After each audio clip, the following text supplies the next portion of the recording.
remember that night of October 15th, 2021, like it was yesterday. The company conference in Detroit had just wrapped up, and instead of staying an extra night at the hotel like I'd originally planned, I decided to drive back to Columbus right then and there. Maybe it was homesickness, or just the simple desire to sleep in my own familiar bed after 3 straight days of intense meetings. At 9:30 p.m., I pulled out of the Marriott Hotel parking lot. My 2018 Honda Accord was all set for the 230-mile journey south. According to the GPS, I'd get home around 1:30 a.m. if I didn't stop. The main route was I-75 south, then switching to I-270 once I got close to Columbus, a road I'd driven at least 20 times in the past year. October weather in Ohio is always unpredictable. The afternoon had been warm with gentle golden sunshine, but as night fell, the air turned cold and damp. The dashboard showed 42 degrees Fahrenheit. I turned on the heater lightly and tuned the FM radio to find some talk show to keep me company on the long drive. The first few miles through downtown Detroit were pretty normal. Traffic was still fairly heavy, with locals heading to night shifts or coming back from bars. Neon lights from shops, gas stations, and fast food joints cast colorful streaks across the windshield. I stopped at a speedway to fill up the tank and grab a large coffee. The night shift clerk, a young girl with purple hair and tired eyes, greeted me mechanically. She was probably used to long-haul drivers like me. "Drive safe out there," she said as she handed me my change. "It's going to be foggy tonight."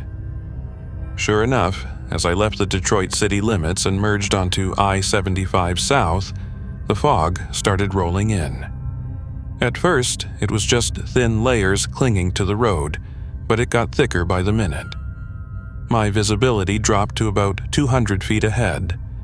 I had to slow down from 75 miles per hour to 60 miles per hour, turn on the fog lights, and focus intensely on driving. The farther south I went, the thinner the traffic got. After about an hour, there were hardly any other cars on the road. Just the smooth hum of the Honda's engine, the light wind through the cracked window, and the radio host talking about the Midwest weather. Every now and then, a big truck would pass, its bright headlights making me squint and adjust the rearview mirror. The stretch from Toledo to Lima was especially desolate. It was wide-open rural area with endless fields of corn and soybeans on both sides. During the day, the scenery was pretty nice, with small farmhouses and old barns.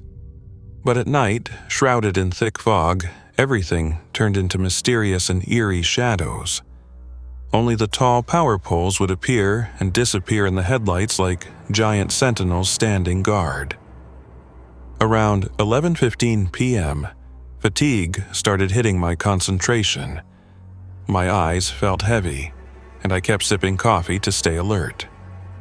I decided to blast some classic rock to perk up. Steve Perry's voice in Don't Stop Believin' filled the cabin, but even those familiar tunes couldn't shake the growing sense of loneliness and unease enveloping me. That's when I started feeling like something was off. Not just the fog or the tiredness. It was a primal, instinctive feeling, like someone was watching me from somewhere in the darkness.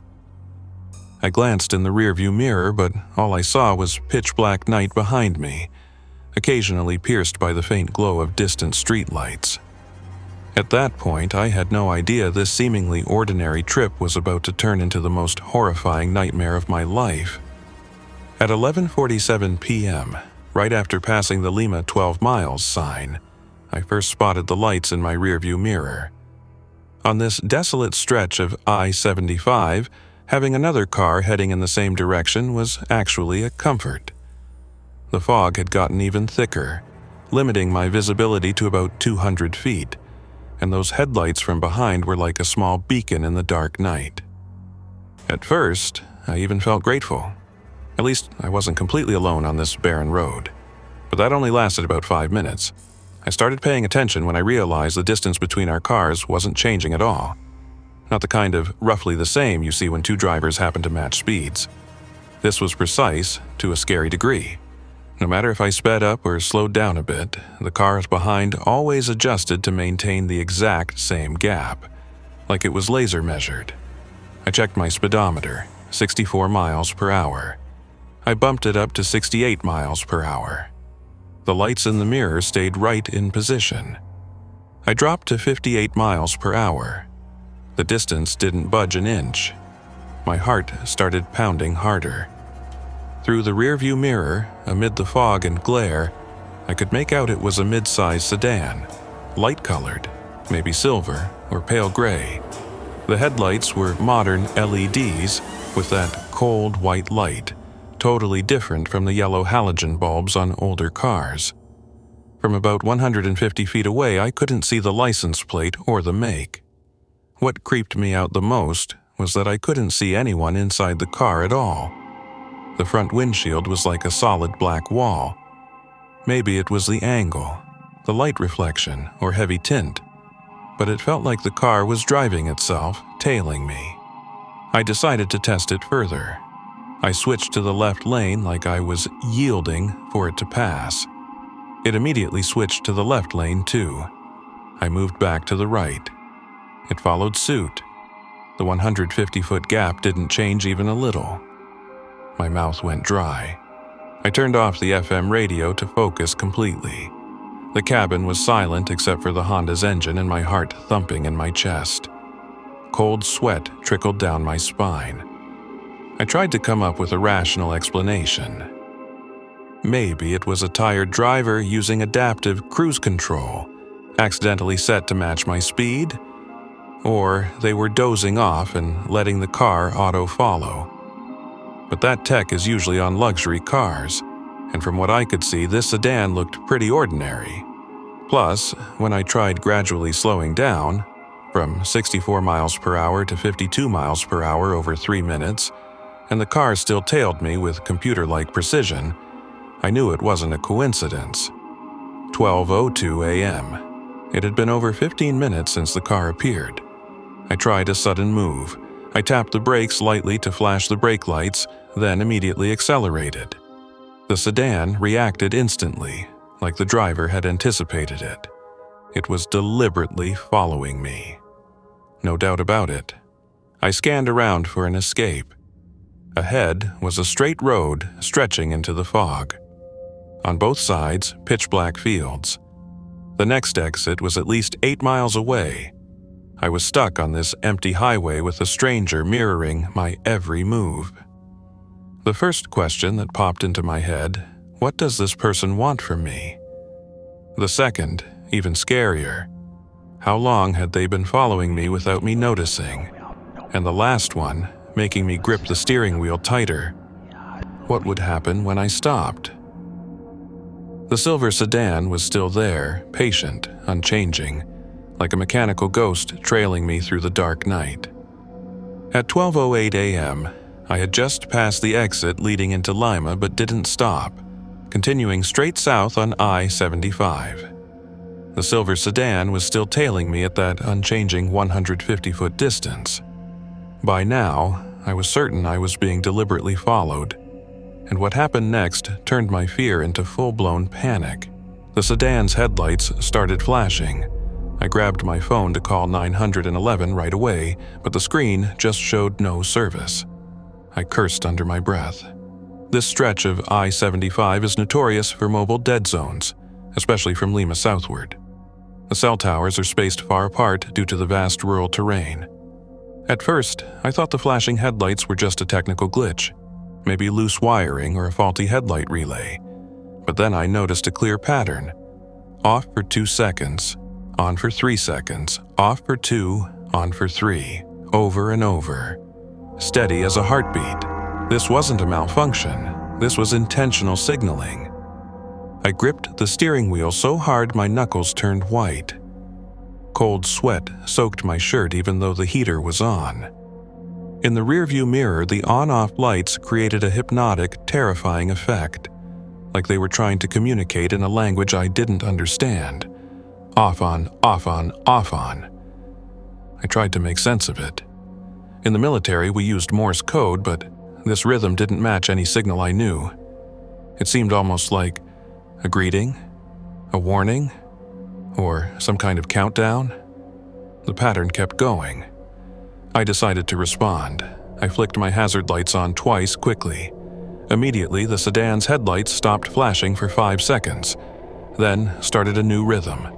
Off for 1 second, on for 1, off for 1, on for 1, faster, more urgent. My heart felt like it was about to burst out of my chest. Whoever it was had responded to my signal. This proved they weren't just passively following. They were trying to communicate, but about what? I checked my phone again, still no service. Even if there was, what would I report to 911? There's a car flashing its headlights behind me? It sounded ridiculous. I needed more concrete evidence, or at least to get to a safe spot where I could explain the situation. I turned off my hazards and tried to speed up. From 62 miles per hour to 70 miles per hour, then 75 miles per hour. The fog was still thick, visibility limited, but I had no other choice. I needed to escape this. The sedan accelerated right along, maintaining the distance like it was tied to my car with an invisible string. The headlights kept flashing in the new rhythm, quick and steady, like they were counting down seconds. I tried a risky move. I slammed on the brakes hard and dropped to 45 miles per hour in about 10 seconds. If this was a normal driver who was just tired or distracted, they'd nearly rear-end me or swerve into another lane. The sedan reacted perfectly.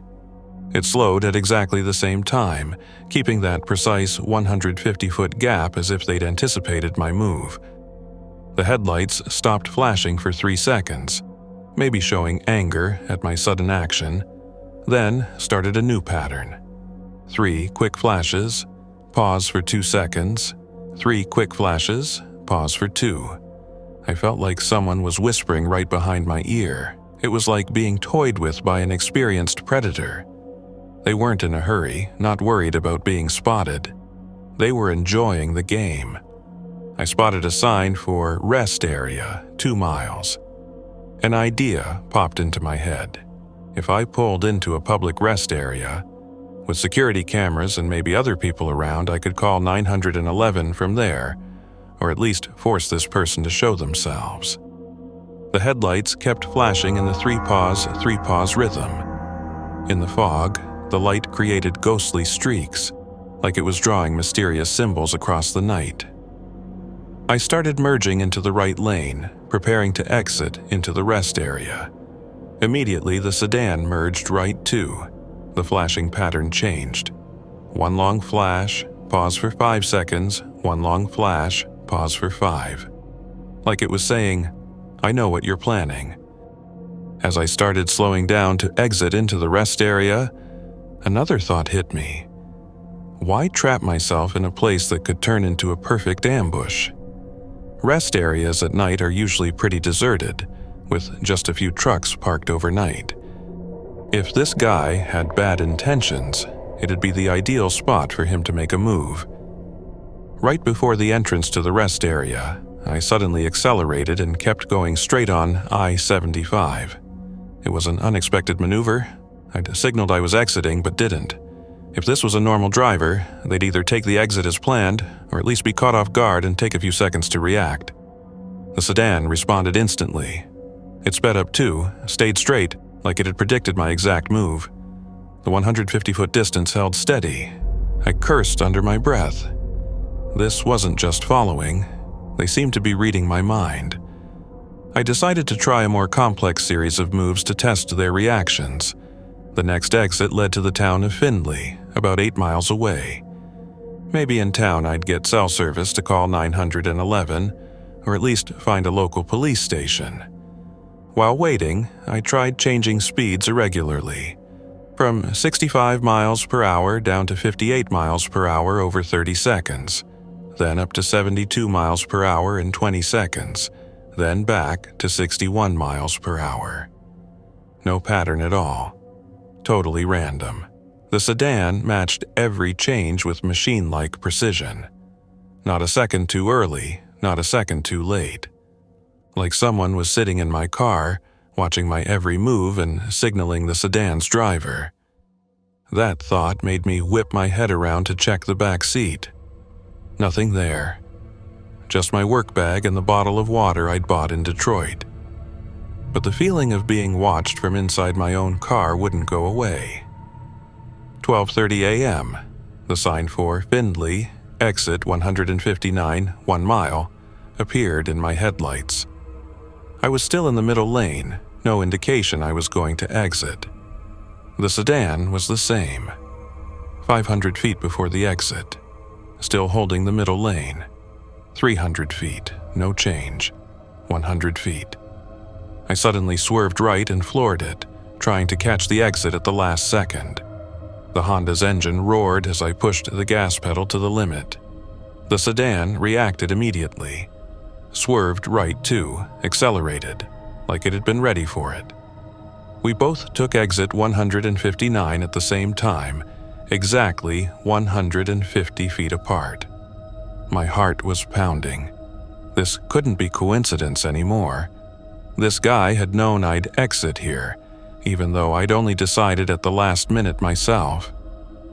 The exit led to a small 2-lane road through the center of Findlay. At this hour, the town was almost completely empty. Just a few streetlights and the dim glow from a Shell gas station at the corner. I checked my phone. Finally, 1 week bar of service. But as I thought about stopping to call 911, I realized what I'd say. There's a car going the same direction as me? It sounded ridiculous. And if I pulled over in this deserted town to make the call, what would he do? He might get closer, or worse. I decided to try shaking the tail first, then call the cops once I was safe. The sedan was still behind me at the same distance. Headlights no longer flashing but steady now, like it was hyper-focused. I turned left onto a residential street, then right onto another, then left again. A series of random turns through this small neighborhood. If he was just guessing, he'd get lost, or at least confused. Left onto Maple Street. The sedan followed, right onto Oak Avenue, still there. Left onto Pine Road. Distance unchanged at 150 feet. Right onto a small unnamed road. The sedan matched every turn like it was on GPS. Finally, I stopped in the middle of the road and shut off the engine, deciding to force this confrontation. If it was just coincidence, if he was really just somehow heading the same way, he'd pass me or stop and ask if I was okay. The sedan stopped too, exactly 150 feet away. No one got out. No hazard lights. Just sitting there in the dark, headlights beaming straight at my car. We faced off like that for 5 minutes, neither of us moving. I could hear my heart pounding in the absolute silence of the late night. No crickets, no wind.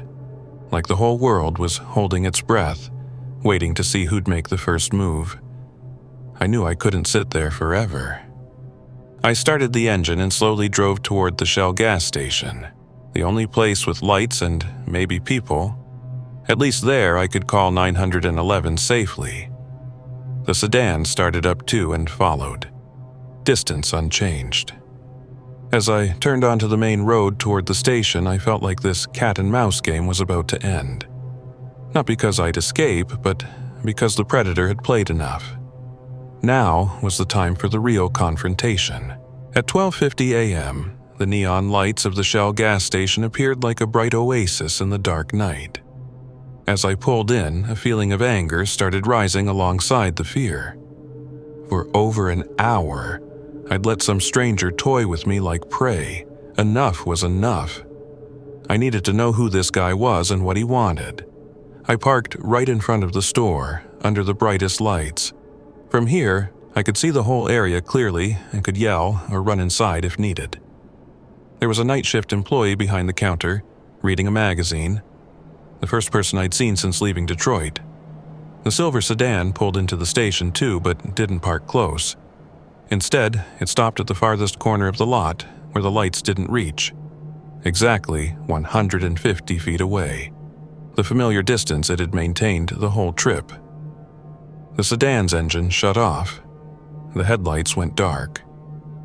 I sat in my car, heart pounding, watching the vehicle in the shadows. No movement at all, no one got out, no interior lights. It was like the car had become a complete black void, almost invisible in the dark corner of the lot. The anger inside me grew stronger. I was a grown man, not some kid to be intimidated and pranked like this. This guy wanted to play cat and mouse. I'd show him who was really being chased. Plus, I was in a public place with lights, security cameras, and a person around. If he tried anything, I could yell for attention or bolt into the store right away. This was the best time to confront the situation. I decided to take the initiative. I needed to know who he was, why he was following me, and what he wanted. If it was just a normal driver having some issue, I could help and clear up the misunderstanding. If he had bad intentions, I'd know and could act accordingly. I opened my door and stepped out. The cold October air made me shiver, but the anger heated my blood. From here, under the bright lights, I could see the sedan better. Definitely silver. Looked like a newer Honda Accord or Nissan Altima. The license plate was unclear due to the angle and lighting. I started walking toward the car, not slowly like before, but with determined steps. 150 feet was actually a pretty good distance, but I could run back to the station in 10, 15 seconds if needed. 100 feet. I still couldn't see anyone inside, but now I wasn't scared anymore. I wanted answers. 80 feet. The car was still completely still. I prepared to yell, "Hey, why are you following me?" 60 feet, I could make out the plate better, looked like Ohio tags, but the numbers were still fuzzy. 50 feet. I stopped and shouted, "I know you're in there. Come out and talk." No response. 40 feet. "What do you want from me? Why follow me all night?" Absolute silence. 30 feet. I could see the interior through the back window. Empty seats, no one there. Suddenly, the sedan's engine roared to life. The headlights blazed on, shining straight into my eyes. I had to shield them with my hand to avoid the glare. "Don't run!" I yelled, starting to run toward the car. "I just want to talk." But the car was already backing out of the spot, turning around, and heading straight for the station's exit. Not in a hurry, not rushed. Just a normal motion, like leaving right then was the most natural thing. As it passed by me, I tried to peer inside through the side window, but the tint was too dark, or maybe the light reflection. I still couldn't see anyone in there. I wasn't even sure if there was someone inside. "You coward!"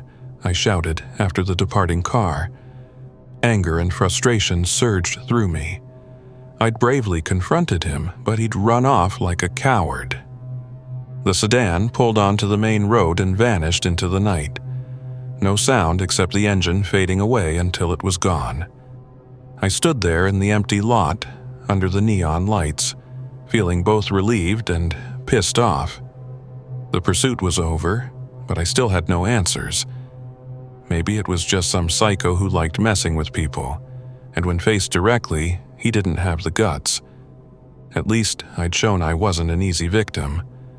I headed back to my car feeling proud of my decision to confront the situation.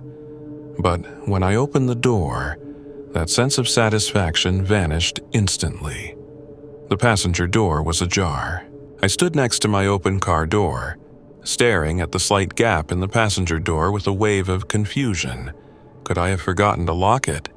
No, impossible. I always lock the car, especially in unfamiliar places like this. It's second nature after years of city living. I swung the passenger door fully open and got ready to slide in to head home. As my hand reached for the dashboard to start the engine, something felt off. The neon lights reflected off a small black object plugged into the USB port, the spot where I usually charge my phone. Instinct told me something was wrong. I never leave any devices plugged in when parking.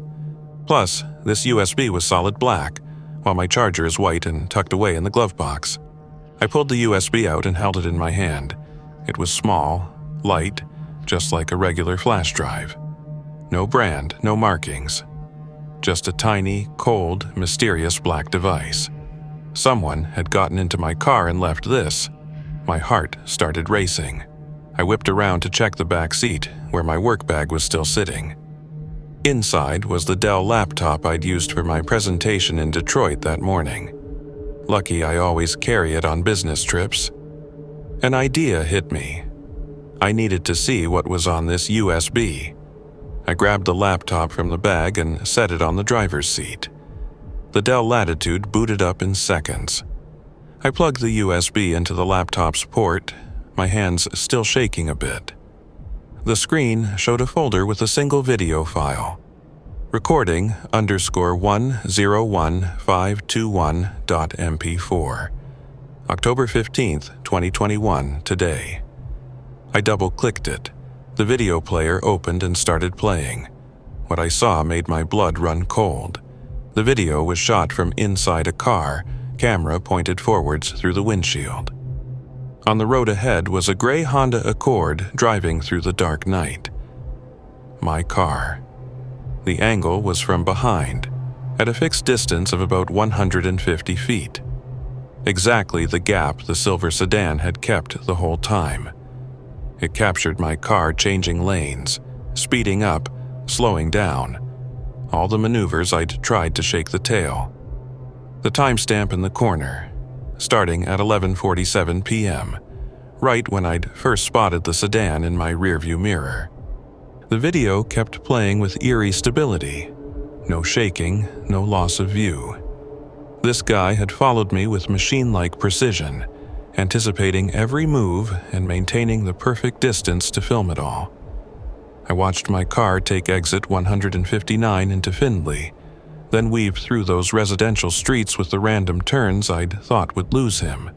But the camera stayed right there, patiently tracking every motion like a predator stalking its prey.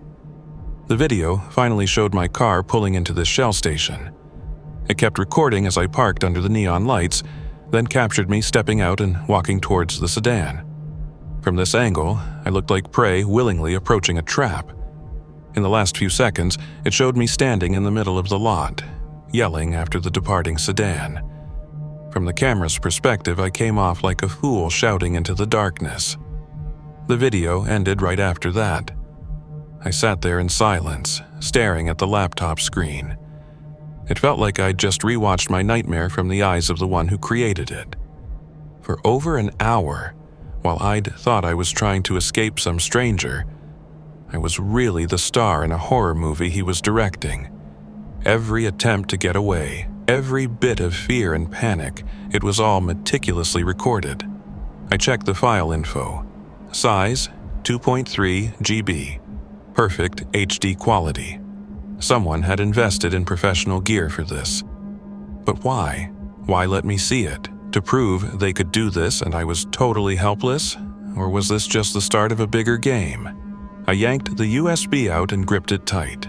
Finally, I had solid evidence for the police. An HD video documenting the entire stalking, left behind by the culprit himself. Once home, I called 911 immediately, trying to keep my voice calm as I recounted everything. The silver sedan tailing me, the confrontation at the gas station, and the strange USB. 2 officers arrived quickly, a middle-aged man named Martinez and his young female partner Chen. They listened politely, took notes on my statement, and carefully inspected the car, dusting for fingerprints. I showed them the video on my laptop. They offered a few reasonable hypotheses that could explain it. A driver who might have been disoriented or had mental issues and just happened to be going the same direction. The video could have been created from traffic security cameras or a hacked dash cam, or this could be a malicious prank from someone at the company or an acquaintance trying to scare me. They filed a report with case number 2021-1015-0847, promised to check further and contact me if there were developments, then left. But from then on, there was no response at all. Clearly, to them, nothing serious had happened. No injuries, no property loss, so it got put on the waiting list, not given much attention. I felt more helpless and alone than ever. I knew the truth, but if that guy came back, there wouldn't be any timely support. A month passed, and everything seemed quiet. The evidence had been handed over to the police long ago, the file sitting somewhere in the system. Life returned to its normal rhythm, waking up, going to work, coming home, sleeping. Every night I still double-checked the car locks, but the paranoid feeling gradually faded. This morning, as I sat drinking coffee and opened my phone, I saw a notification from the news app pop up. The headline was short, but each word stabbed straight into my chest. 28-year-old female engineer missing on I-75, car abandoned at rest area near Findlay, USB found inside containing video footage from backseat, recording journey before disappearance. I read it again, then read it once more, word by word. I-75. Rest area near Findlay. USB containing video from the back seat. The same route I'd taken a month ago, the same method I'd experienced. But this time, the victim didn't make it home. The coffee cup in my hand trembled slightly. I set it down on the table, my fingers still stiff. In my mind, images from that night flooded back. The silver sedan, the 150-foot distance, the flashing headlights, the cold black USB. And now, a 28-year-old woman, just a few years older than me, had vanished completely. Her car was found with the door open, keys still in the ignition, and a USB like a final gift from the predator. The phone rang just as the screen still had the article open. The name that came up, Ohio State Police.